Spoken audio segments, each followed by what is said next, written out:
Did the United States of America invade Russia in the past 2 weeks? Well, that's an interesting way to put it.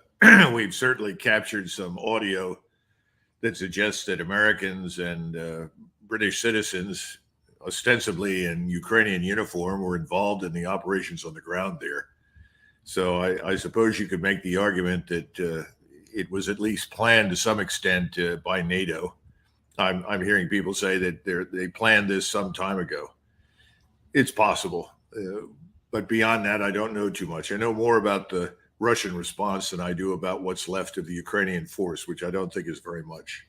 What has been the Russian military response, Colonel? Well, first of all, let's set the stage a little bit and get people to understand that in this part of the world, there are many, many areas that are very sparsely populated. We think of Russia as a very large country, but we often miss the point that between the large cities, there are villages, but not large numbers of people living in densely wooded areas. You can travel for long distances, almost the same way in parts of the western United States, and see no one. This area is very sparsely populated. So that's the first point. The second point is that Ukrainians were undoubtedly informed by us of how to go into the area, what area was probably the easiest to penetrate. But they also had their eyes on the Kursk nuclear power plant, which I'm told they slightly damaged, but were unable to seize, which I think was part of the plan, though I haven't seen, obviously, the Ukrainian plan of operation.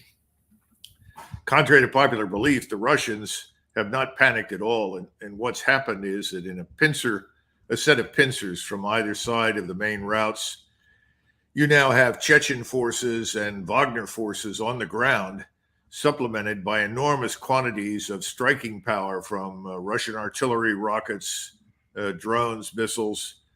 And the interesting part is that the Ukrainians are so elated by this ostensible success that they started to concentrate forces to reinforce what they thought was successful. And the problem with that is that as soon as they concentrated them just on the Ukrainian side of the Russian border, it became very obvious what they were doing. And the Russians have used everything up to and including Iskander missiles carrying more than 1,000-pound warheads of high explosive to utterly decimate, destroy, and annihilate these concentrations of new troops that were supposed to reinforce what's happened. As of right now, we know the Ukrainians have had at least 2,000 casualties, of which 1,600 are dead.